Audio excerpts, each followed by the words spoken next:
মনে মনে একটা ক্যালকুলেশন করলেন। দুর্যোধন মনে মনে ক্যালকুলেশন করে ধৃতরাষ্ট্রের কাছে গিয়ে বললেন যে ব্যাপারটা হচ্ছে কি, শুক্রাচার্য রাজধর্ম হিসেবে যেটা মানে পলিসি লেভেলে আর কি যেটা বলেছে সেটা কিন্তু আপনি জানেন, মানে ভুলে গেছেন মনে হচ্ছে। সাপকে, বিষধর সাপকে কেউ গলার মধ্যে পেঁচিয়ে রাখে না।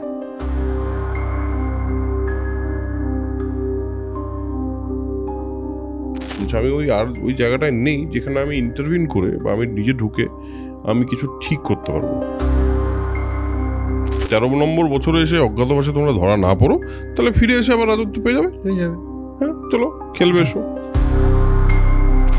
পাণ্ডবরা কি নিজেদের বিপদ বুঝছে না, নাকি কেউ ওদের বলে দিচ্ছে না? মানে কোথায় প্রবলেমটা কোথায় হচ্ছে? যথারীতি শকুনি তার পাশা ফেলে বলো, এই দেখো আমরা জিতেছি। ক্লিপ পাণ্ডবদের, মানে এই যে সব নপুংসক পাণ্ডবদের কন্যা দিয়ে দ্রুপদ কিন্তু ওটা ভালো করেনি। বলে এবার ভীম বলে, দুঃশাসন কথা বলে তুমি আমাদের খুব বিদ্ধ করার চেষ্টা করছো, কথা বলে খুব দুঃখ দেওয়ার চেষ্টা করছো, এবং প্রত্যেকটা কথা খুবই মর্মভেদী হচ্ছে আমার জন্য। আমরা কথা বলি, যুদ্ধের সময় যখন তোমায় মারবো না তখন আমি কথাগুলো মনে করো। দুর্যোধন পিছন পেছন যেভাবে ভীম যাচ্ছে, ভীমের মতো এরকম করে ওকে একটু অনুকরণ করে মিমিক্রি করে একটু মানে ব্যঙ্গ করার চেষ্টা করলো। তো ওকে বলে, দ্রৌপদী বলছি তোমার এইসব স্বামীদের, এই যে পতিত স্বামী এরা সব, এরা তো কিছুই করতে পারবে না, এদের সেবা করে তোমার কি আর লাভ আছে? বরং তুমি এই কৌরবরা রয়েছে, এদের কাছে সম্পদ আছে, এবং কুশ হাতে নিয়ে যাচ্ছে, মৃত্যুর সময় লাগে। দ্রৌপদীও কিন্তু কেশ জালে নিজের মুখ আবৃত করে রেখেছে। আর ধৌম্য কেন গান করছে আর কুশ হাতে নিয়ে যাচ্ছে, একটা টিজার দিয়ে যাচ্ছেন, রিভিউ দিয়ে যাচ্ছেন যে এরকমই হবে। কিন্তু দুরাত্মার দুঃশাসনের যে রক্ত বলেছি আমি, সেইটা আমি কিন্তু সিংহের মতো করে পান করবো, তুমি সেটা দেখবে দাঁড়িয়ে দাঁড়িয়ে।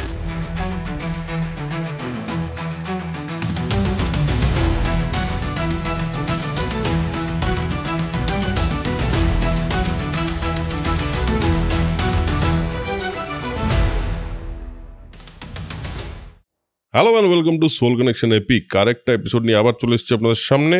মহাভারত নিয়ে আমরা কথা বলি এপিকে। আমার সঙ্গে আছে প্রেমাশিস। আমরা চেষ্টা করছি মহাভারতটাকে সম্পূর্ণভাবে ডকুমেন্ট করার।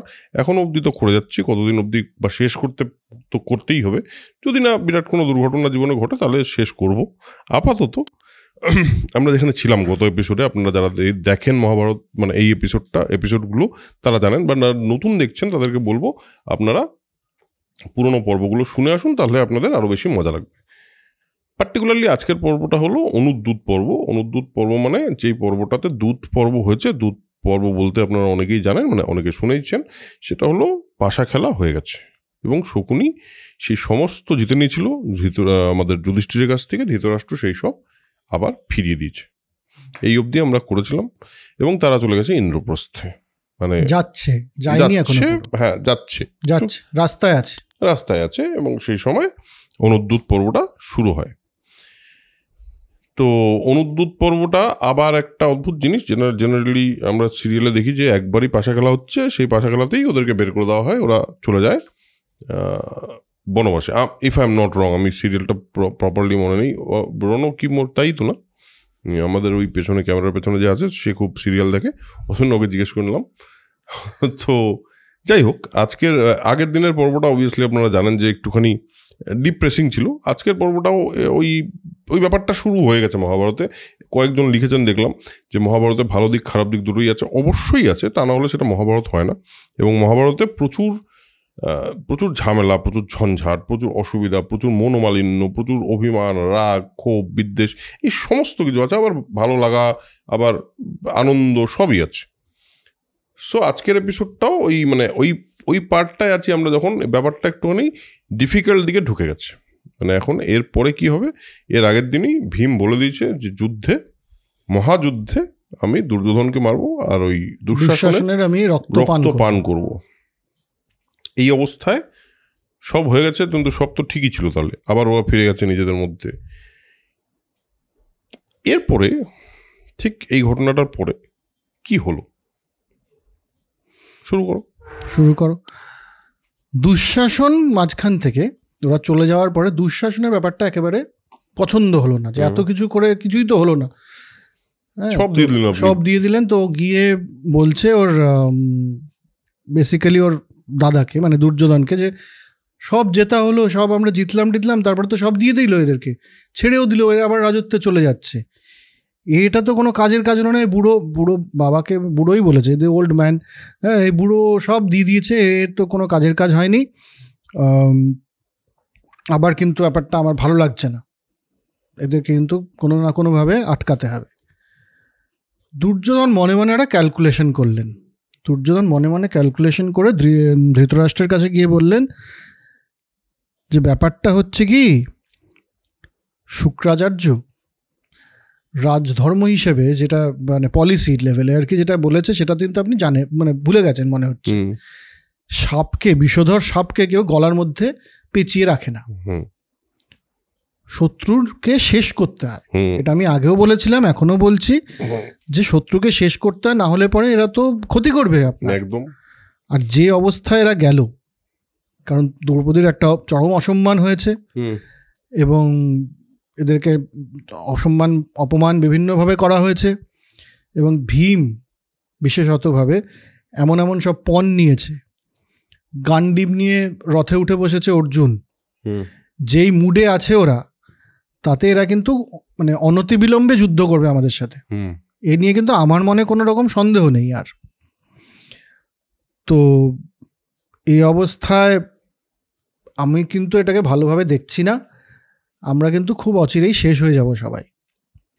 তো আমি বলি কি, আমাদের একটু সময় দরকার, যুদ্ধ যদি হয়ও বা আমাদের একটু প্রস্তুত হওয়ার জন্য সময় দরকার। হুট করে এখনই ওরা আক্রমণ করলে আমরা কিছুই করে উঠতে পারবো না। আপনি এদেরকে ডাকুন, আবার পাশা খেলা হোক, এবং এবার পাশা খেলায় এসব ধন ঐশ্বর্য রাজত্ব এসব কিছুই নয়।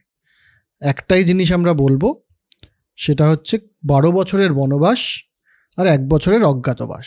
বনবাস মানে বনে থাকবে এরা, অজ্ঞাতবাস মানে যে লোকালয়ে থাকবে, কিন্তু হ্যাঁ, কিন্তু তাদের চেনা যাবে না, ছদ্মবেশে থাকতে হবে। এরকম একটা পণ নিয়ে আমরাও থাকি, ওরাও থাকুক। যদি আমরা হেরে যাই, আমরা তো চলে গেলাম, ওদের রাগ প্রশমিত হয়ে গেল, ওরা রাজত্ব পেয়ে গেল, ওদের রাগ প্রশমিত হয়ে যাবে 12 বছরে। আর যদি ওরা হেরে যায়, তাহলে ওরা 13 বছরের জন্য চলে গেল, 14তম বছরে ওরা ফিরবে। ততদিন আমরা একটু সময় পাবো এই যুদ্ধটার জন্য প্রস্তুতি নেওয়ার। তো ইমিডিয়েটলি এদেরকে ডাকুন, এবং তারপর আমরা, মানে এটা না হলে কিন্তু আমাদের ক্ষতির সমূহ সম্ভাবনা। খুব ট্যাকটিক্যাল দিক থেকে কিন্তু দুর্যোধন বলছে ব্যাপারটা, ওর মধ্যে কিন্তু শুধুমাত্র দুঃশাসনের যেরকম একটা রাগ হয়েছে সেটা আমার মনে হচ্ছে না। আপনাদের মনে হতে পারে আমি একটু দুর্যোধনের পক্ষ নিচ্ছি, কিন্তু আমার মনে হয় যে দুর্যোধন একটু খুব শর্ট হলে পরেও ওর মধ্যে বিচার বুদ্ধিটা ছিল আর কি, ট্যাকটিক্যালি ভাবতো ছেলেটা, লোকটা, সরি। তো ধৃতরাষ্ট্র তখন বললেন, ঠিক আছে, ডেকে নিয়ে এসো ওদেরকে, এক্ষুনি আবার ডেকে নিয়ে আসা হোক, এবং খেলা হবে এখানে, আবার দুধ খেলা হবে। এবার এটা শুনে দ্রোণ, সোমদত্ত, বাল্লিকা, বিদুর, অশ্বত্থামা, যুযুৎসু, বিকর্ণ, এরা সবাই বললেন যে এটা আপনি কি বলছেন, আবার এই এত করে অশান্তিটা এড়ানো গেল, আবার আপনি বলছেন এদের সবাইকে আবার দুধ খেলা, তারপরে কি হবে? কারণ এই প্ল্যানটা তো আর সবাইকে বলেনি যে এই 12 বছরের ব্যাপারটা, এটা তো খুবই খারাপ।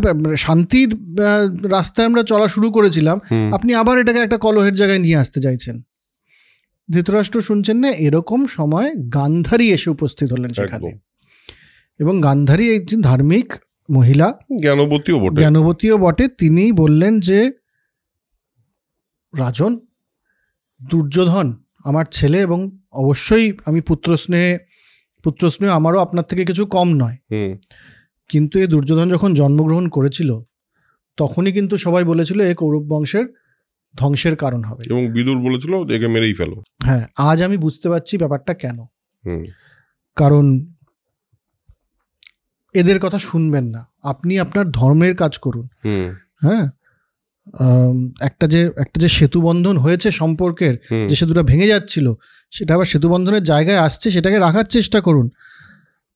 আপনি লিড করুন সবাইকে, আপনি সবসময় ওদের কথা শুনছেন কেন? এটা ভালো হচ্ছে না, শান্তির পথে থাকুন।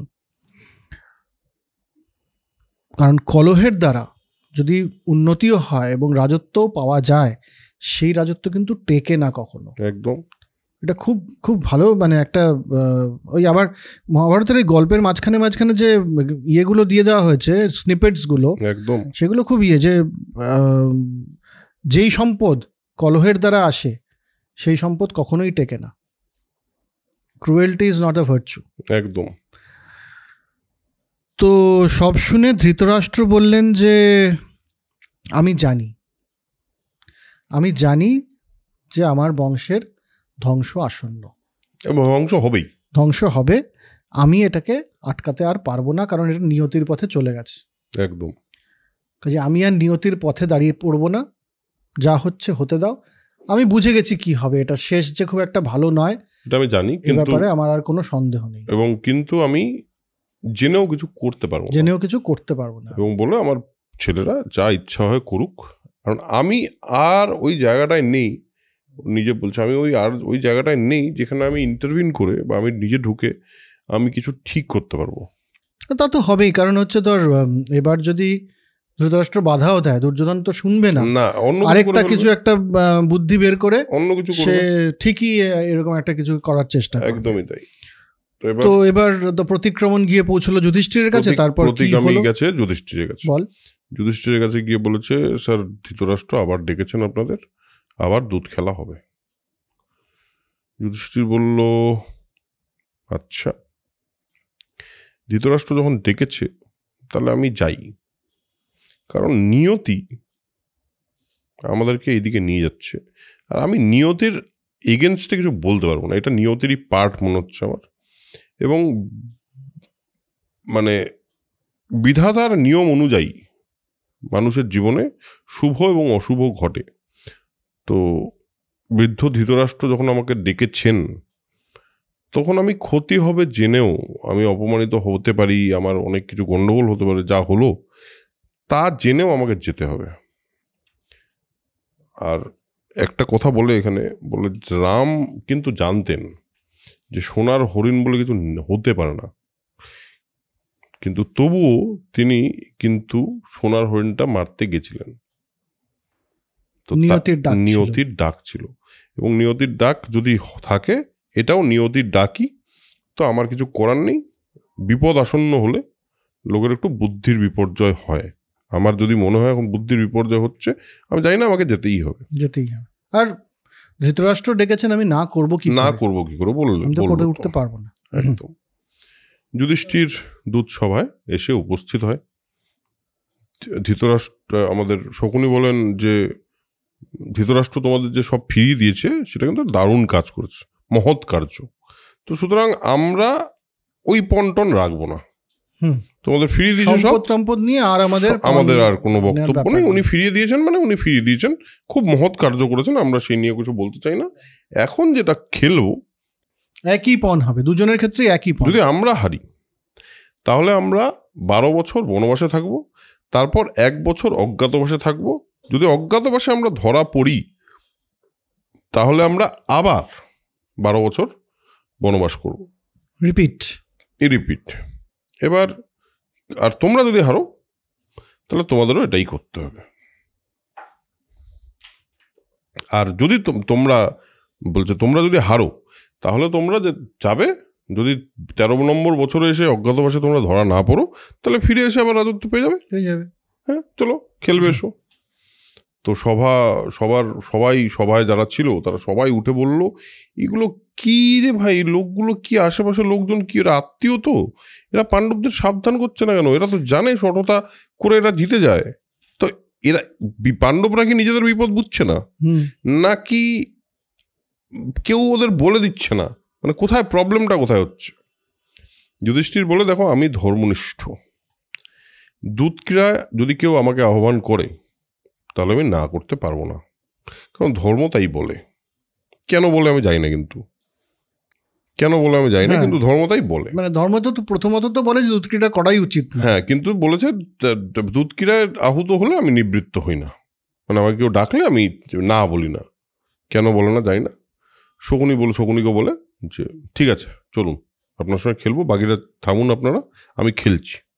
কারণ আমার মনে হয় যুধিষ্ঠির এখানে কিন্তু নিজের নিয়তিকে বুঝে গেছিলো, এবং শুধু নিয়তি না, এখানে কিন্তু যুধিষ্ঠির এইটাও বুঝে গেছিলো যে এই যুদ্ধটা না হলে বা এই প্রবলেমটা যদি না ফেস করি আমরা, তাহলে কিন্তু এটার কোনো সমাধান হবে না। মানে দুর্যোধন যে লেভেলে চলে গেছে, এর আগের দিন যেভাবে অপমানিত করেছে সব মিলিয়ে, এটা তো আলটিমেটলি এটা যুদ্ধই করার দরকার, এটা বুঝে গেছিলো বলেই আমার ধারণা। এবং সেই কারণেই বোধহয় ও বলছে যে না খেলবো আমি।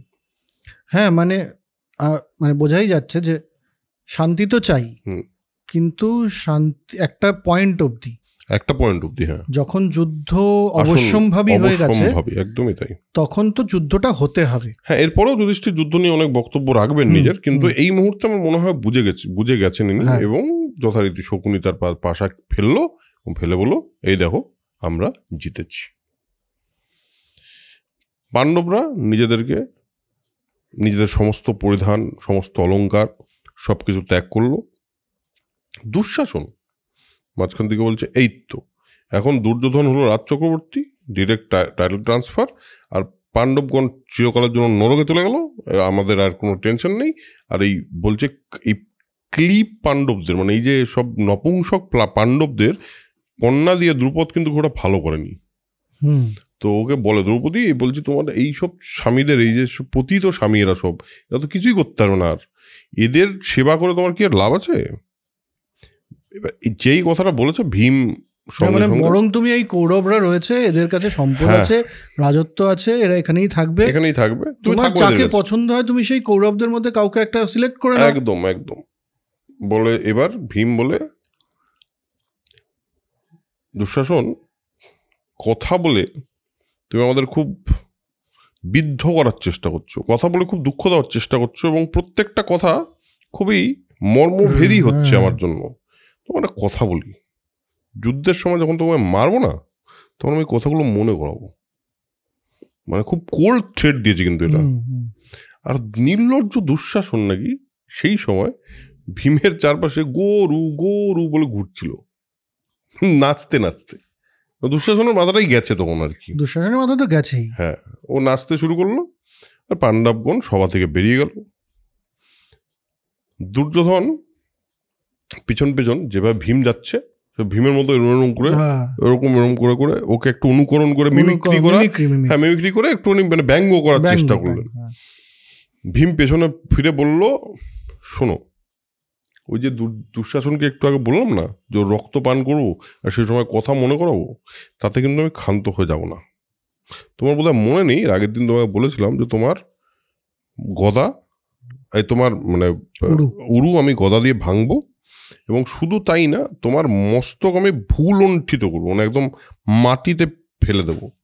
আর অর্জুন আর সহদেব, অর্জুন মারবে কর্ণকে, সহদেব মারবে শকুনিকে। আর এই দুরাত্মার দুঃশাসনের যে রক্ত বলেছি আমি, সেইটা আমি কিন্তু সিংহের মতো করে পান করবো। তুমি সেটা দেখবে দাঁড়িয়ে দাঁড়িয়ে, এখন খুব ব্যঙ্গ করছো তো, দেখবে। অর্জুন বললেন, শোনো, দুর্যোধনকে বললেন, বাক্য দ্বারা তো সবকিছু হয় না। 14 বছর পরে কি হবে, মানে 14 নম্বর বছর, 13 নম্বর বছর আমরা করবো, 14 নম্বর বছরে গিয়ে কি হবে সেটা তোমরা দেখতে পাবে, সবাই দেখতে পাবে কিন্তু। এবং ভীমসেন যা বলেছেন, মানে আমাদের দাদা, সেই অনুযায়ী আমি বলছি যে ওই যে কর্ণ বলে একটা লোক আছে, যে প্রচণ্ড কটুভাষী, অহংকার আছে, ঈর্ষা আছে, ওই লোকটাকে আমি সরাঘাতে বধ করব। আর যদি এই সত্যি আমি পালন করতে না পারি, তাহলে হিমালয় বিচলিত হবে, দিবাকর নিষ্প্রভ হবে, মানে সূর্য নিভে যাবে, এবং চন্দ্রের যে শৈত্য, চন্দ্র যে শীতল, সেটা নষ্ট হয়ে যাবে। আর সহদেব বলল, গান্ধারের যে কুলাঙ্গার একটা লোক আছে শকুনি বলে, তোমার সম্পর্কে ভীম যা বলেছেন আমি তাই করবই। তোমাকে আমি মারবই। আর নকুল বলেন দুর্যোধনকে তুষ্ট করার জন্য যারা এই সভায় দ্রৌপদীকে কটু কথা শুনিয়েছে তাদের কিন্তু আমি জমালয়ে পাঠাবই।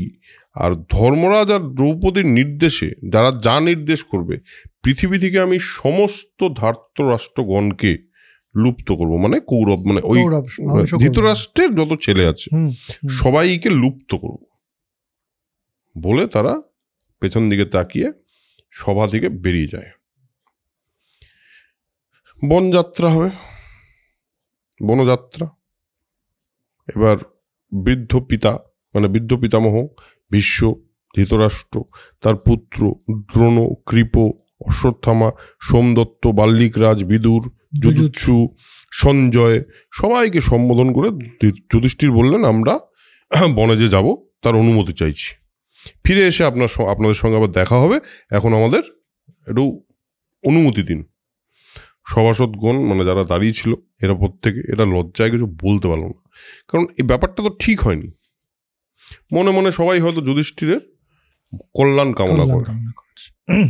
বিদুর বললেন যে দেখো তোমাদের মা যথেষ্ট বয়স হয়েছে তার, আর তিনি খুবই লাক্সারিতে অভ্যস্ত, তিনি রাজমহলে থেকে অভ্যস্ত, তিনি না এইটা নিতে পারবেন না, এতদিন বনে থাকার যে চাপটা তিনি নিতে পারবেন না। তিনি আমার বাড়িতে থাকবেন, সসম্মানে থাকবেন, কোনো চিন্তা নেই। আর আমি বলে দিচ্ছি তোমাদের সর্ববিষয় মঙ্গল হোক।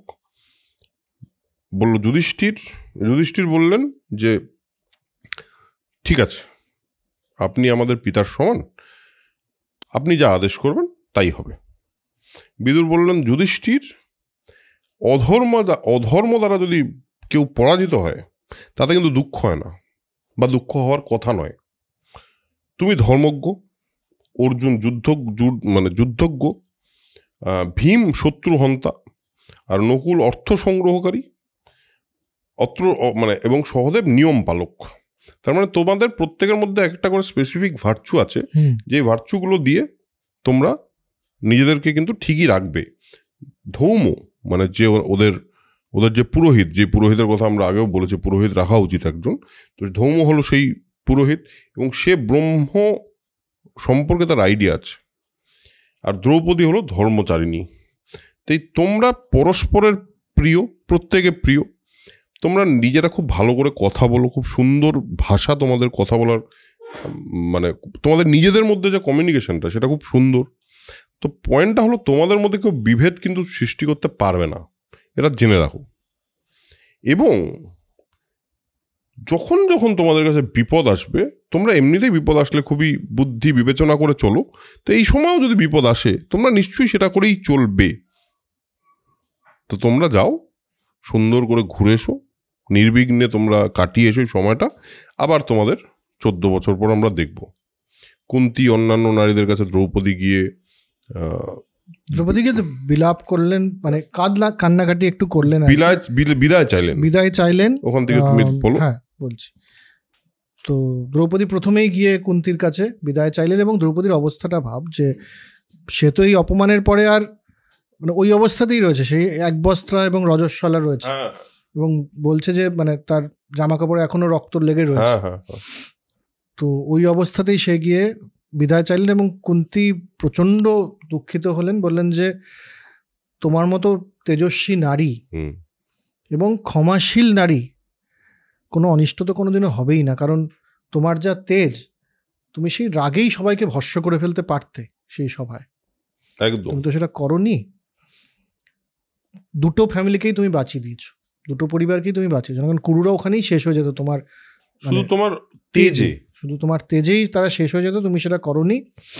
আমি তোমাকে আশীর্বাদ করি, আমার ছেলেদের সাথে থেকো, আর আমার ছোট ছেলে সহদেব, ওকে একটু দেখে রেখো। হ্যাঁ একদম, ওকে দেখো যে ও যাতে অবসন্ন না হয়ে যায়।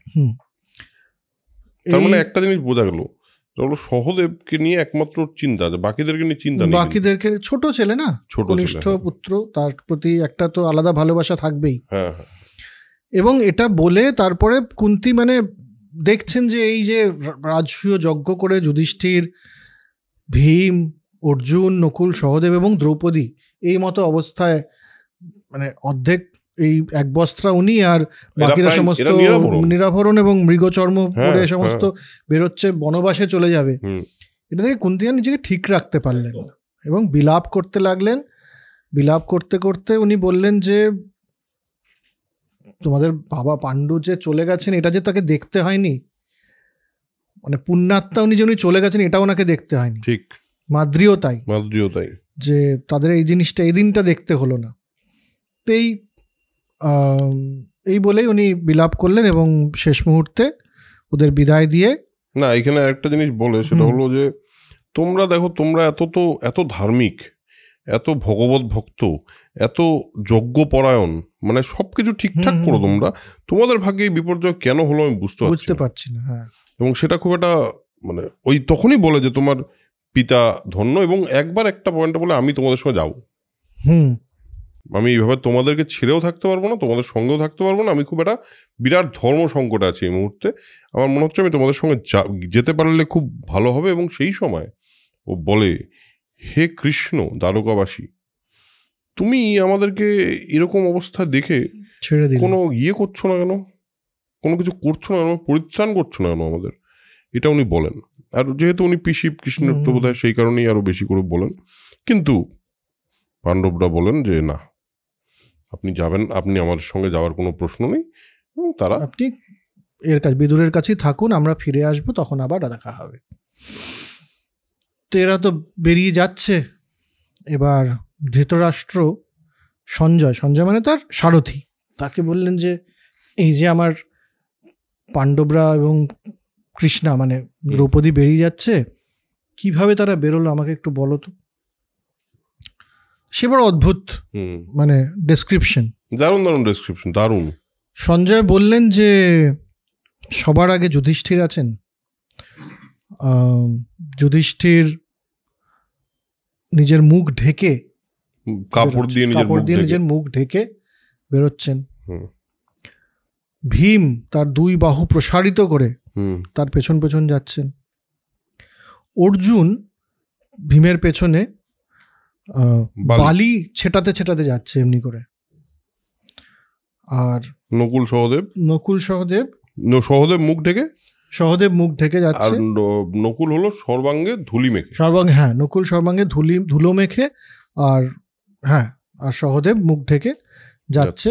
আর ধৌম্য সে এক মানে প্রচন্ড মানে মৃত্যুর সময় যেরকম সামগান হয় তেমনি গান করতে করতে ওদেরকে নিয়ে যাচ্ছে, এবং কুশ হাতে নিয়ে যাচ্ছে, মৃত্যুর সময় লাগে। দ্রৌপদীও কিন্তু কেশ জালে নিজের মুখ আবৃত করে রেখেছেন। এগুলোর কারণ আছে, প্রত্যেকটা কারণ আছে। আমি দুটো কারণগুলো বল। হ্যাঁ, বলছে দেখুন, এই যে আপনার ছেলে যুধিষ্ঠির মুখ ঢেকে যাচ্ছে কেন? বিদুর এবার বলছেন, ধৃতরাষ্ট্র জিজ্ঞেস করেন, বিদুর এটার এক্সপ্লেনেশন দিলেন। বললেন যে এই যে কেন যাচ্ছে জানেন, এই যে আপনার পুত্ররা দুর্যোধন এই যে দুরাত্মার মতো একটা কাজ করলো, একটা জঘন্য অপরাধ করলো, সেই অপরাধ করার পরেও কিন্তু যুধিষ্ঠিরের ধর্ম বিচলিত হয়নি। কেন? তার কারণ তিনি যদি ক্রুদ্ধ হয়ে একবার চোখটা খোলেন, তাহলে কিন্তু যদি আপনার পুত্রগণ কিন্তু দগ্ধ হয়ে যেতে পারে, পুড়ে যেতে পারে, এবং সেটা যাতে না হয়, তিনি যাতে ধর্ম বিরুদ্ধ কোনো কাজ না করে ফেলেন, সেই কারণে তার চোখ ঢাকা, তার মুখ ঢাকা। আর আপনি এই ইয়েকে দেখেছেন তো, মানে ভীমকে বলল মানে বাহু প্রসারিত করে যাচ্ছে, এটা কেন? তার কারণ বাহুবল যে প্রয়োগ করবে ভীম, তার বাহুটা তিনি দেখিয়ে যাচ্ছেন যে এই বাহুটা দেখে রাখো, এবং তিনি আরো একটা জিনিস করছেন যে এই বাহুবল দ্বারা যাতে এই মুহূর্তে কেউ এদের কাউকে কিছু না করে ফেলে, সেজন্য বাহুটাকে প্রসারিত করে যাচ্ছেন। আর অর্জুনকে দেখেছেন? বলছে হ্যাঁ। বলে বালুকা ছড়াতে যাচ্ছেন, কেন জানেন? স্বরের এরকম বর্ষা হবে, মানে যখন তীর মারবে অর্জুন, এই বালির কণা যেভাবে ছড়িয়ে পড়ছে, আপনাদের পুত্রের উপর কিন্তু এইরকম ভাবে স্বর বর্ষণ হবে। আর নকুল সহদেব কি করতে যাচ্ছে? নকুল বলছে যে বনবাসে যাচ্ছি, এই রাস্তা দিয়ে তো যাচ্ছে, সাধারণ মানুষের মতোই যাচ্ছে, আমাকে দেখে যেন কোনো মহিলা, মানে নকুল তো হ্যান্ডসামেস্ট ওদের মধ্যে, সবচেয়ে সুন্দর দেখতে, আমাকে দেখে যেন কেউ আকৃষ্ট না হয়ে পড়ে, এই জন্য সারা শরীরে সে ধুলো মেখে নিয়েছে। সহদেব মুখ ঢেকে নিয়েছে যে কেন যেন আমাকে চিনতে না পারে। সহদেব অ্যাকচুয়ালি দেখা যাচ্ছে, দেখ এরা সবার মধ্যে একটা অ্যাগ্রেশন আছে, বা একটা অ্যাগ্রেশন না থাকলেও একটা কনফিডেন্স আছে সহদেবের মধ্যে, কিন্তু সেটা একটু কম। সেই কারণে দেখ কুন্তিও কিন্তু বললো সহদেব এর মধ্যে পুরোটার মধ্যে অবসন্ন হয়ে যেতে পারে, তুমি একটু খেয়াল রেখো যাতে অবসন্ন না হয়ে পড়ে, ও যাতে ব্যাপারটাতে মানে এই পুরোটা যাতে হ্যান্ডেল করতে পারে ঠিক করে। কুন্তিও বললো, এবং এক্ষেত্রেও দেখ সহদেব কিন্তু একটু যাতে আমায় কেউ চিনতে না পারে এইভাবে যাচ্ছে আর কি, তো কনফিডেন্সটা একটু কম। আর দ্রৌপদী এক বস্ত্রা হয়ে অমনি রক্তালু বস্ত্রে তিনি যাচ্ছেন, এবং তার চুল ছাড়া। মনে রাখবেন উনি কিন্তু বলেছেন যে 14তম বছরে, 14 বছরে যখন যুদ্ধ হবে এবং আমার স্বামীরা যখন কৌরবদের শেষ করবে, তখন আমি যেই অবস্থায় রয়েছি কৌরবদের সমস্ত স্ত্রীরা এই অবস্থায় থাকবে, তাদেরও চুল তখন বাঁধা থাকবে না, তারাও বিলাপ করবে এমনি করে। হ্যাঁ, আর ধৌম্য কেন গান করছে আর কুশ হাতে নিয়ে যাচ্ছে, আগামীতে কৌরব বংশ যে ধ্বংস হয়ে যাবে, তখন যে সবার মৃত্যু হবে, তখন তো এই সামগানটাই শুনতে হবে। সেটার একটা টিজার দিয়ে যাচ্ছেন, আর রিভিউ দিয়ে যাচ্ছেন যে এরকমই হবে। কিন্তু মানে ওরা যাচ্ছে বনবাসে, কিন্তু ওরা বলে যাচ্ছে যে আসন্ন কি। একদমই তাই, পুরো সবাই নিজের নিজের মতো করে সবাই এটা করে বলে যাচ্ছেন, এবং এভাবে তারা চলছেন। এবং সবাই, সমস্ত যারা প্রজাগণ আছেন তারা সবাই বিলাপ করছে, তারা কাঁদছে যে আমাদের রক্ষক এরা তো যুধিষ্ঠিরের মতো একজন রাজা, এরকম রাজা হয় না, সে রাজা আমাদের ছেড়ে চলে যাচ্ছে। এই পাণ্ডবদের মতো এত এত দারুণ একটা শাসক, দারুণ, এরা সবাই খুব প্রিয়, এরা ছেড়ে চলে যাচ্ছে, এরা বিলাপ করা শুরু করে। এবং সঙ্গে যেটা হয় সেটা হলো যে দুর্লক্ষণের কথা বেদুর বারবার বলে, শৃগাল ডাকা ইত্যাদি ইত্যাদি, সেটার জায়গায় এখানে বিনা মেঘে বিদ্যুৎ চমকায়, ভূমিকম্প, একবার একটা ভূমিকম্প টের পাওয়া যায়, এবং অকালে সূর্যগ্রহণ হয়ে যায়। এমন একটা অবস্থার মধ্যে দিয়ে এরা যাচ্ছে, মানে এটা অলংকার করা হয়েছে আর কি, বেসিক্যালি বোঝানোর জন্য যে পুরো সিস্টেমটা, পুরো ইকোসিস্টেম আর কি। হ্যাঁ, মানে ইকোসিস্টেম কেঁপে গেছে, সিস্টেম হিল গেয়া। হ্যাঁ, সিস্টেম হিল গেয়া, কারণ এত ইম্পর্টেন্ট একটা ব্যাপার ঘটছে। দেবর্ষী নারদ এসছে সবার মধ্যে, হয়ে গেছে, ওরা চলে গেছে। দেবর্ষী নারদ এসে সবাই বলেছে 14 বছর পর আমি বলে যাচ্ছি আজকে এটা। আর সেই সময় তো ভবিষ্যৎ দ্রষ্টা অনেকেই ছিলেন, তো নারদ বলেছেন যে 14 বছর পর তোমার এই যে কৌরব পুত্ররা সবাই বিনষ্ট, ধ্বংস, একটা কেউ বেঁচে থাকবে না, এবং এটা আমি বলে গেলাম বলে তিনি অন্তর্ধান হয়ে যায়। এই মতো অবস্থায় দুর্যোধন, কর্ণ, এদের মনে হলো যে যুদ্ধ তো আসন্ন, আমরা বুঝে গেছি, যুদ্ধ আসন্ন আমরা বুঝে গেছি, এবার পাণ্ডবরা আসার পর একটা সাংঘাতিক যুদ্ধ হবে, তখন আমাদের বাঁচাবে কি? যুদ্ধটা তো করতে হবে, ঠিকঠাক করে করতে হবে। একমাত্র আমাদের ভীষ্ম টিষ্ম তো করবে না, একমাত্র রাস্তা হচ্ছে দ্রোণ। দ্রোণকে বললেন যে আচ্ছা আপনি গুরুদেব, এই যে পুরো ইন্দ্রপ্রস্থ রাজ্যটা ওরা ছেড়ে গেছে, আপনি ইন্দ্রপ্রস্থ রাজত্ব করুন এই 13 বছর। মানে একটা উৎকোচ ধরনের একটা দেওয়ার চেষ্টা করা হলো দ্রোণকে, এবং দ্রোণও বললেন যে, দ্রোণ তো সবসময় একটুখানি সুযোগ সন্ধানী হিসেবেই আমরা দেখেছি আগেও, কারণ উনি এসছিলেনই এখানে এদের মানে এদের শিক্ষা দিতে, কারণ হচ্ছে তার দ্রুপদের উপরে প্রতিশোধ নেওয়ার ছিল। তো তিনি বললেন যে আমি চিরকাল তোমাদের সাথে থেকেছি, এবং কর্ণ দুর্যোধন তোমাদের হয়েই আমি লড়বো, এটা নিয়ে তো কোনো দ্বিমত নেই, অবশ্যই দ্বিমত নেই, তবে কারণ আমি ছাড়তে তো পারবো না। তবে এটাও বলে দিই যে পাণ্ডবরা কিন্তু ফিরবে, পাণ্ডবরা ফিরবে, এবং তখন এটা আমার জন্যেও বিরাট বড় দুঃখের কারণ হয়ে যাবে। কারণ এই যে যুদ্ধটা হবে, আমি জানি যে দ্রুপদের ছেলে আছে, দ্রুপদ যজ্ঞ করেছিলেন, সেখান থেকে ধৃষ্টদ্যুম্ন যজ্ঞের থেকে বেরিয়ে এসছেন, দ্রৌপদীও তাই, যজ্ঞ থেকে বেরিয়ে আসা। এবং ধৃষ্টদ্যুম্ন আমার মৃত্যুর জন্য ধ্রুপদ কামনা করেছিলেন যে আমাকে যে ধ্বংস করবে, একদম। তো এই ধৃষ্টদ্যুম্ন আমার বিরুদ্ধে লড়বে এবং আমার মৃত্যু হবে এই যুদ্ধে ধৃষ্টদ্যুম্নের হাতে, এটা আমি জানি। এবং শুধু তাই না, আমাকে অর্জুনের বিপক্ষে লড়তে হবে, এটা আমার জন্য খুবই দুঃখের। তাই বলছি যে এই যে মহাযুদ্ধ হতে যাচ্ছে, সময় মাত্র 13 বছর, তোমাদের যা যা ভালো সময় কাটানোর এই 13 বছরে করে নাও, কারণ হাতে সময় খুব একটা নেই।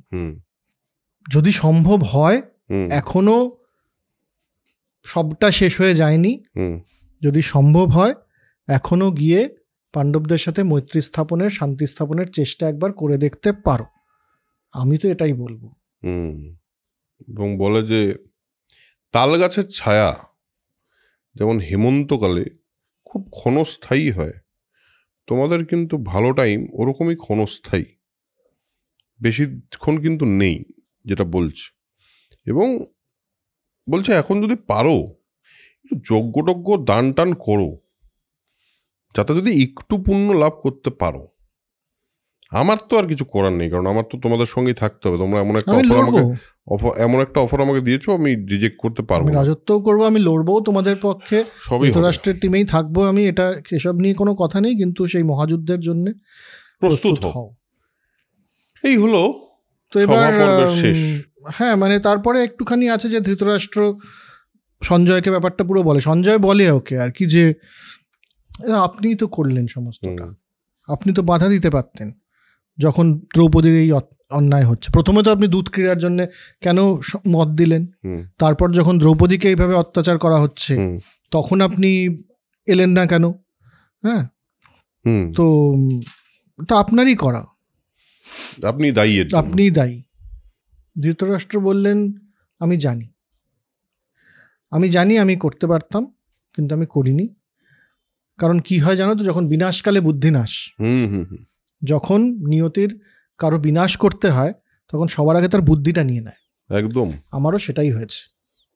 যখন দ্রৌপদীর ওপরে কুনজর পড়েছে আমার ছেলেদের, এবং কর্ণ দুর্যোধনের এত কটু কথা বলেছে, পৃথিবী কেঁপে গেছিল। সেদিনই আমি বুঝে গেছি যে শেষের আর বাকি নেই। এবং গান্ধারীকেও তো তাই বললো, যে গান্ধারী তো তাই বলেছিল, কারণ মানে যারা জ্ঞান গম্যী আছে যাদের, তারা কেউ সেই সন্ধ্যায় সন্ধ্যারতি করেনি। তারা জানতো সে দিনটা খুব খারাপ দিন, এবং সেদিনই শেষ হয়ে গেছে সব। মানে একটা জিনিস আমরা এখানে বুঝতে পারছি যে এই যে দ্রৌপদীর অত্যাচারটা যত গল্পের এবং কাহিনীর ইয়েতে একটা মোড় এসছে, কিন্তু এই যে নারীর উপরে অত্যাচারের যে একটা ব্যাপার এবং তাতে কি হয় সেটা খুব বারবার এসছে সেটাতে।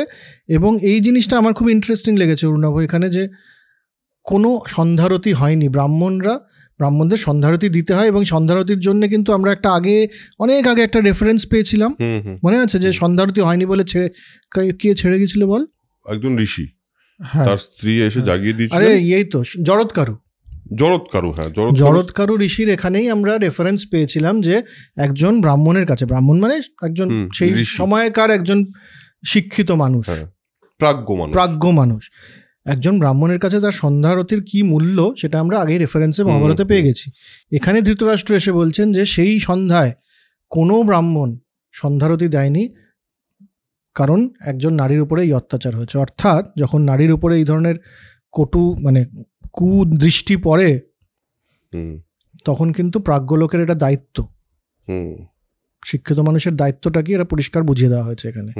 এবং সেটা যে কতটা খারাপ একটা ব্যাপার, এবং তাতে যে প্রকৃতি নিজের মতো করে একটা দেখায়, মানে একটা রিয়াকশন দেখায়, সেটাও কিন্তু বলা হচ্ছে। এবং ভারতের ধ্বংস হয়ে যাবে সেদিনই ঠিক হয়ে গেছে, যেদিন দ্রৌপদীর ওপরে কুনজর পড়েছে এবং এরকম একটা অত্যাচার হয়েছে। অর্থাৎ মানে আগের যেটা বলছিলাম আর কি, যে নারীর উপরে অত্যাচার এবং সেটার প্রভাব, এবং তাতে কি দায়িত্ব সবার আজকের দিনের রেলিভেন্স হিসেবে। যদি আমরা না দাঁড়াই তাহলে পরে কিন্তু হ্যাঁ, কয়েকজন দেখলাম কমেন্ট করেছে আজকের দিনে এটা হলে সত্যি কিছু হতো না। আমি আগের দিন লিখেছি, বলেছিলাম বোধহয় আজকের দিনে হলে হয়তো কেলানি খেত, কিন্তু তাতে কিন্তু পাবলিক অনেকেই বলছেন না হতো না। এটা আমি শুনে একটুখানি অবাকই হলাম। অবশ্য দেখ, এটার যে সত্যতা নেই তা না, সত্যিই তো অনেকে তো পার পেয়ে যাচ্ছে অনেক কিছু করে, কেউ তো কিছু করছে না আজকের দিনেও তো দ্রৌপদীর মতো মানুষ, দ্রৌপদীর মতো মহিলাদের উপর অত্যাচার হচ্ছে, দ্রৌপদীর মতো মহিলাদের উপর অত্যাচার হচ্ছে, এর চেয়ে অনেক বেশি হচ্ছে। এবং আমি জানি অনেক লোকই আছেন যারা বলেন না পুরুষদের উপরও অত্যাচার হয়, অনেকেই আছেন এই ব্যাপার নিয়ে খুব বলেন। হ্যাঁ, মানে দুটোর একটাও ভালো না। মানে পুরুষদের উপর অত্যাচার হচ্ছে, মানে অত্যাচার দিয়ে তুমি নারীদের উপর অত্যাচারটাকে জাস্টিফাই করতে পারো না, কারণ অত্যাচার তো অত্যাচারই, এবং সেটা যে কি পরিমাণে হয় গ্রামগঞ্জে। আমি আমার জীবনে আরেকটা খুব অদ্ভুত ব্যাপার, তুই জানি না, আমাদের কয়েকজন কমেন্টও করেছে এটাতে, সেটা হচ্ছে একটা চালু কথা আছে জানিস তরুণাব, মানে তুইও শুনেছিস, যে পুরো মহাভারতের কুরুক্ষেত্রটা হচ্ছে দ্রৌপদীর জন্য, যে নারীর জন্য যুদ্ধ হয়ে গেল, নারী যুদ্ধের কারণ মহাভারত। কিন্তু হ্যাঁ, মানে অ্যাজ ইফ যে দ্রৌপদীর জন্য, দ্রৌপদী হলো কালেশী অরাত যেটাকে হিন্দিতে বলে, হ্যাঁ, যে ও কালেশটা লাগিয়েছে, ওই গন্ডগোলটা করেছে, কিন্তু অ্যাকচুয়ালি মানে সম্পূর্ণ ব্যাপারটা একেবারেই তা নয়, কারণ হচ্ছে মহাভারত তো সে কথা বলছে না। হ্যাঁ, এবং আরেকটা জিনিস বলবো তোকে, এটার পেছনে একটা কারণ আছে, সেটা হলো যখন সিরিয়ালে দেখানো হয়, সিরিয়ালে তো টিআরপির জন্য কিছু করা হয়, সিরিয়ালে কিন্তু দেখানো হচ্ছে দ্রৌপদী বলেছে যদি আমার এই অপমানের বদলা তোমরা না নাও তাহলে তোমাদের আমি পুরুষ বলে মনে করবো না, এইসব কথাবার্তা আছে কিন্তু বেশ দু একটা সিরিয়ালে আমার মনে হয়, if I am not wrong. But এটা কিন্তু মানে এটা কিন্তু সেটা তো বিল্ড করা হয়েছে না, এই পুরুষতান্ত্রিক যে ওই যে অপমানটা হয়েছিল, অপমান মানে দুর্যোধনের উপরে যে হাসাহাসি করেছিল যখন দুর্যোধন পড়ে যায় ইন্দ্রপ্রস্থের মহলে, হাসাহাসি তো পাণ্ডবরা করেছিল আর ওদের ভৃত্যরা করেছিল, দ্রৌপদী তো ছিলই না, পুরো সিনেই দ্রৌপদী নেই, মহাভারতেই নেই, মানে ওই সিনটাই নেই, ওই সিন নেই, ওই ব্যাপারটা দ্রৌপদী কিছু দেখেই নি ওটা হতে, একেবারেই হেসেছিল পাণ্ডবরা এবং তাদের ভৃত্যরা, দাসীরা, কিন্তু ওটাকে এটার সাথে জুড়ে একটা বাজে, মানে নিজের ধর্মের ওপরে যদি মশলা লাগিয়ে সেটাকে নিজের পুরুষতান্ত্রিকতা প্রমাণ করার জন্য একটা অস্ত্র হিসেবে ব্যবহার করা, তাহলে পরে নিজেকে ধার্মিক না বলাই বোধহয় ভালো। একদমই তাই। এবং আমি আমার নিজের জীবনে আমি একবার একটা দেড় মাস থেকে 2 মাস একটা পথনাটক নিয়ে পশ্চিমবঙ্গের মানে নর্থ সাইডের, মানে আমাদের দিকের শিলিগুড়ি এবং তার আশেপাশে, যেটাকে নর্থ বেঙ্গল বলা হয়, সেই নর্থ বেঙ্গলের আশেপাশে প্রচুর জায়গায়, প্রত্যন্ত জায়গায়, চা বাগান, গ্রাম ইত্যাদিতে গিয়ে একটি পথনাটক করেছিলাম, সেটা ওমেন ট্রাফিকিং নিয়ে। এবং সেটার সঙ্গে আরেকটা কাজ ছিল আমাদের, তাদের কাছ থেকে জিজ্ঞেস করা তাদের কি অবস্থা। এবং সেটা আমি বলছি আদিবাসী শ্রেণী থেকে শুরু করে, নর্মাল মানুষ থেকে শুরু করে, অবাঙালি মানুষ থেকে শুরু করে, সবার মধ্যে একটা জিনিস আমরা দেখতে পেয়েছিলাম, সেটা হলো মানে অলমোস্ট, মানে আমি বলছি তোকে 70% মহিলা সেখানে আমাদের বলেছেন যে বর এটা করে, আমাদের সমাজ আমাদেরকে এইভাবে দেখে, আমাদের সমাজে আমাদের খুব একটা জায়গা নেই, ওইখান থেকে যদি কোনো মেয়ে কিছু করতে চায় তাহলে জেনারেলি তাদেরকে বাইরে পাচার করে দেওয়া হয়। এরকম একটা সিচুয়েশন তো আমাদের দেশে অলরেডি আছে। তো আমরা অত্যাচারের যে জায়গাটা বলছি সেটা তো মানে মহিলাদের উপর, মানে আমরা কিন্তু খুব একটা দারুণ জায়গায় নেই মানুষ, মানে দেশ হিসাবে মহিলাদেরকে যেভাবে আমরা দেখি সেটা খুব একটা দারুণ জায়গায় নেই। বাট আজকে অনেকেই ফেমিনিজমের কথা বলে, অনেকেই ফেমিনিজমের নিন্দা করে, যেটা ফেমিনাজি বলে, যেটা পুরুষ বিদ্বেষ, সেটার বিরোধিতা আমিও করি, কারণ পুরুষ বিদ্বেষটা আবার আমার মনে হয় খুবই গণ্ডগোলের একটা জিনিস। কিন্তু এতদিনের অত্যাচার বা এতদিনের এত কিছুর পর তারা নিজের কথা যদি বলতে একটা পন্থা নেন, তাহলে সেটা তো অবশ্যই, সেটা খুব জরুরি একটা জিনিস। ফেমিনিজম সেই জায়গা থেকে তো খুবই জরুরি একটা জিনিস। অবশ্যই, কারণ মহাভারতের যদি থাকি আমরা একজন লিখেছেন ও কমেন্টে যে মহাভারতের আগের অবধি যতটা আমরা দেখেছি, মানে আদি পর্বটা বিশেষ করে, সেখানে কিন্তু নারীর একটা অন্য রূপ দেখা গেছে। একদম শকুন্তলার কথা ভাব, একদম, এবং তাদের লিবারেশনটা দেখ, হ্যাঁ তাদের লিবারেশনটা অন্য লেভেলে আর কি, পুরো যে তাদের ইচ্ছের উপরে আর কিছু বলা যাবে না। হ্যাঁ, নারী স্বাধীন সবচেয়ে বেশি, স্বয়ম্বরের প্রথা, এগুলো সব রয়েছে। এটাও একটা অদ্ভুত ন্যারেটিভ ক্রিয়েট করা যে মহাভারত নাকি নারী বিদ্বেষী। হ্যাঁ, মানে তারা মহাভারতটাও জানেন না, তারা ভারতটাও জানেন না, তারা জাস্ট বলে দেন। দেখ, এটা নিয়ে তো কোনো সন্দেহ নেই, ওইখানে মানে নারীর জায়গাটা আমরা দেখতে পেয়েছি। আবার এখানে এসে দ্রৌপদীর এই অত্যাচারটাও দেখতে পেয়েছি।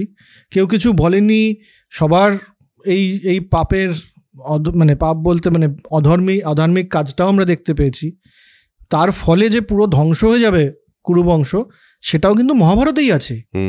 যে নারীর এই অপমানের জন্যে কোথাও কিন্তু বলছে না যে ওদের যে সমস্ত সম্পত্তি নিয়ে নেওয়া হয়েছিল, ওদেরকে যে দাস বানিয়ে দেওয়া হয়েছিল, এর জন্য কুরুক্ষেত্র হচ্ছে না, না একদম সবখানেই বলেছে যে বাকি সব ঠিক আছে দুধ ক্রীড়া, কিন্তু এই যে দ্রৌপদীর উপরে যে এই ব্যাপারটা হলো, সেটার জন্যে এটা আনএক্সেপ্টেবল, এবং এই অধার্মিক কাজের জন্য পুরো কুরুবংশ ধ্বংস হয়ে যাবে। ভাবা যায় কুরুক্ষেত্রের মহাযুদ্ধ তৈরি হলো শুধুমাত্র একজন নারীর উপর একটা অসম্মানের জন্য, একটা অসম্মানের জন্য। এনিওয়েজ, পৃথিবীকে আরেকটু বেটার ভাবে, মানে পৃথিবীটা আরেকটু বেটার হলে, বা পৃথিবীর মহিলাদের প্রতি যে দৃষ্টিভঙ্গি, সেটা আরেকটু বেটার হলে বোধহয় খুবই ভালো লাগতো, মানে অবশ্যই খুবই ভালো হতো। আর আমি এই কমেন্টগুলো দেখেছি আর কি, আজকে যেহেতু একটা পর্ব শেষ হচ্ছে, এরপরে আরণ্যক পর্ব শুরু হবে, তো দু একটা কথা আমাদের মনে হয় মহাভারতের দুটো পর্ব যেহেতু শেষ করলাম, আমাদের মহাভারত দেখার দৃষ্টিটা ভঙ্গিটা দিয়ে, কারণ অনেকেই বলেছেন যে আপনারা গল্পটা বলুন, অ্যানালিসিস করতে যাবেন না। তো আপনি যখন কোনো গল্পই পড়েন, আপনারা যখন কোনো গল্পই পড়েন, নিজের মনে কিছু হবে না। আমার তো বয়স হয়েছে, মানে শুধু গল্প হয়ে গেলে তো হবে না, আমাদের কি মনে হচ্ছে আমরা তো সেটাই বলি, উইথ দ্য ডিসক্লেমার যে আমাদের এটা মনে হচ্ছে। হ্যাঁ, এবং এটা কাউকে কারো উপর চাপিয়ে দেওয়ার কোনো টেন্ডেন্সি নেই, কবি ক্যা সোচা, হ্যাঁ কবির তাৎপর্য কি এটা কবিই জানেন, একদম আমরা জানি না, আমরা শুধু আমাদের মতো করেই নিতে পারি। তো কাজেই আমরা আমাদের মতো করেই নেব, একদম। আজকের দিনে এটার রেলেভেন্স কি সেটা আমরা বোঝার চেষ্টা করব। ওখানে যদি কিছু ভুল মনে হয়, এই লাইসেন্সটা তো আমার ধর্ম আমাকে দিয়েছে, একদম দিয়েছে, যে তুমি প্রশ্ন করতে পারি, এটা আমার ধর্মই আমাকে লাইসেন্স দিয়েছে। আর বেশিরভাগ ধর্মই লাইসেন্সটা দেয় না, এবং এই প্রিভিলেজটাকে যদি আমরা ভুলে যাই, তাহলে পরে কিন্তু মুশকিল। যেটাকে ভুলিয়ে দেওয়ার প্রচণ্ড চেষ্টা চলছে, যে এই প্রিভিলেজটা নেই এই ধর্মের লোকজনের। আমার ধর্মে এই প্রিভিলেজটা আছে, আমার দেশেও এই প্রিভিলেজটা আছে। এবং আরেকটা কথা বলি, কিছু মানুষ কিছু কমেন্টস করেন অ্যাবাউট আমাদের পার্সপেক্টিভ, যে আপনারা শুধু আপনাদের গল্পটা বলুন। বাট পয়েন্টটা হলো যে মহাভারত এমন একটা জিনিস, যেটাকে নিয়ে যদি আমরা একটু তার থেকে একটু আমার মতে, আমি আপনাদের কথা বলছি না, আমি পার্সোনালি, এই যে আমি আর প্রেমাশিস যখন আলোচনা করি, তখন আমি পার্সোনালি আর প্রেমাশিস পার্সোনালি সেখান থেকে একটা যদি নির্যাস বের করতে না পারি, তাহলে আমরা এই বিষয়গুলো করছি কেন, তাই না? মানে আমাদের তো নিজেদের শেখার তাগিদে আমরা মহাভারত করছি, নিজেদের বোঝার তাগিদে মহাভারত করছি, নিজেদের সেলিব্রেট, মানে মহাভারত বিষয়টাকে সেলিব্রেট করার জন্য, এত ভালো একটা সাহিত্য কর্মকে সেলিব্রেট করার জন্য আমরা এই পডকাস্টটা করি। এবং সেখান থেকে যদি আমরা না নিতে পারি, এত বড় একটা কথা বলা যে যা নেই ভারতে তা নেই, যা নেই মহাভারতে তা নেই ভারতে, এত বড় একটা কথা যদি একটা বই সম্পর্কে বলা হয়ে থাকে, আমাদের একটা দায়িত্ব নেই যে সে বইটা থেকে আমরা কিছু নির্যাস বের করব। কারণ আমাদের পার্সোনাল লাইফে, আমাদের জীবনে, আমাদের যে জীবন দর্শন, তার অনেক কিছু মহাভারত তৈরি করে দিতে পারে। আর আমাদের পার্সপেক্টিভটা সেই কারণে আসে যে আমি একরকম ভাবতে পারি, আপনি একরকম ভাবতে পারেন, সারা পৃথিবীর বিভিন্ন মানুষ বিভিন্ন রকম ভাবতে পারে। ওই কারণেই আমরা বারবার বলি যেটা আমাদের মনে হচ্ছে। এটা তো আমরা তো কোনো ওয়ার্ডিক দিতে পারি না, আমরা তো মহাভারতের এক্সপার্ট বলতে পারি না আমাদেরকে। আমরা গল্পটা পড়ে আমাদের যতটুকু মনে হয় আমরা ততটুকু বলি। এবং সবচেয়ে বড় কথা, আপনারা বেশ কিছু মানুষ বলেছেন যে আরেকটু সিরিয়াসলি করলে ভালো হতো। দেখুন, যেই জায়গাগুলো মজা করা যায় না, সেই জায়গাগুলোতেই মজা করেছে। এই জায়গাটা মজা করার নয় বলে এরপর থেকে মহাভারতটা একটুখানি ড্রামা বেশি, সেখানে হয়তো মজা আমরা করে উঠতে পারবো না, কারণ আমরাও জানি আমাদের বাউন্ডারিটা কতটুকু। তো আর মানে আরেকটা কথা বলি, যে মজা না করে তো বহুদিন হলো। হ্যাঁ হ্যাঁ, বহুদিন হলো। কজন জানে মহাভারত? একদমই তাই। এই ডিটেলে মহাভারত কজন জানে? আমি তো জানতাম না। সত্যি তাই। এবং এই ডিটেলে কোনো ডকুমেন্টেশনও খুব বেশি নেই, মানে অন্তত পক্ষে নর্মাল ভাষায়। হ্যাঁ, নর্মাল ভাষায় আমরা যেভাবে কথা বলি। হ্যাঁ অবশ্যই। আমি আর অরুণাভ কেউ মহাভারত বইটা আমরা ডান হাতে স্যান্ডউইচ খেতে খেতে বা হাতে মহাভারত পড়ে তার থেকে নির্যাসটুকু নেওয়ার মতো সাহস এবং সৎসাহস, এবং আমরা ওখানেই রাখি ওটাকে, ঠাকুর ঘরে তুলে সিংহাসনে রেখে। একদমই আমার কোনো লাভ হবে না। মহাভারত বাড়িতে রাখলে ভালো হয় না খারাপ হয়, আমার কোনো এটা নিয়ে আইডিয়াই নেই, কোনো এটা নিয়ে পার্সপেক্টিভই নেই। না, গীতা বাড়িতে রেখে কোনো লাভ নেই। ওটা পড়ে যদি কিছু নিচের লাইফে অ্যাপ্লাই করা যায় আজকের দিনের হিসেবে, তাহলেই ওটার লাভ আছে। কারেক্ট, ওই জীবন দর্শন। ওটাকে সিংহাসনে তুলে রেখে কোনো লাভ আছে? একদমই। চলো আজকের এপিসোড এখানেই শেষ করছি। বাবা কি হয়, কমেন্ট পড়লে পরে একটুখানি নিজেদেরও তো কিছু কথা বলতে ইচ্ছে করে। গম্ভীর কথাবার্তা বলে ফেললাম আপনাদেরকে। বললাম, আপনাদের ভালো না লাগলে লিখবেন। যত কমেন্ট করবেন তত আমাদের ভালো। অবশ্যই ভালো লাগে আপনাদের কমেন্ট পেয়ে। প্রচুর ভালো ভালো কমেন্ট আসে মহাভারত নিয়ে, দারুণ লাগলো ইত্যাদি ইত্যাদি। এবং আমাদের এই প্রয়াসটা বা এই চেষ্টাটা যে আপনাদের ভালো লাগছে সেটা জেনে আমাদের যার পর নাই আনন্দ হয়। এবং আজকের এপিসোড এখানেই শেষ করি। আমরা পরের এপিসোডে ঢুকবো অরণ্য পর্বতে। অরণ্য পর্ব কিন্তু খুবই একটা অন্যরকম পর্ব। ওই পর্বটা কিন্তু আরও ইন্টারেস্টিং, বেশ কিছু ইন্টারেস্টিং জায়গা আছে। সো আজকের এপিসোড এখানেই শেষ করব। পাণ্ডবরা চলে গেছে বনবাসে, এবং বনবাসে গিয়ে তাদের কি হবে সেইটা আমরা জানতে পারবো পরের এপিসোডে। সো আজকের এপিসোড এখানেই শেষ করছি। দেখা হচ্ছে পরের এপিসোডে। আর ততক্ষণের জন্য spread knowledge, spread positivity, because knowledge is power and positivity is correct. Tata.